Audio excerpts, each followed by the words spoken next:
1988 JCB 530 BLH telehandler, stock number 80776. This is one of our as-is machines. Like we always say, we price them and sell them as is. We'll let you know what's wrong with it. 13,652 hours. She runs, drives, and operates. Does have a few hydraulics leaks, and like I said, we are selling this as is. Turbocharged diesel engine. Great little telehandler. It's hard to find something like this in a telehandler and under $10,000 for sure. What it does do is it operates. So this thing drives, runs, starts, moves, forwards and backs.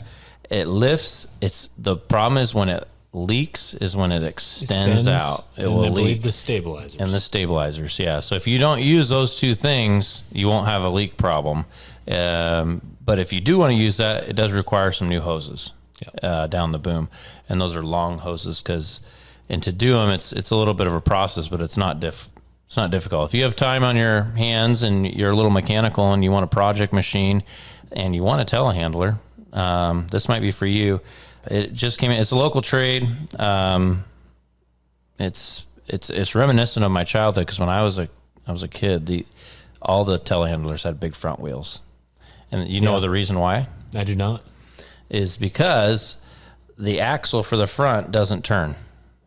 And back in the day, these were only rear wheel steer.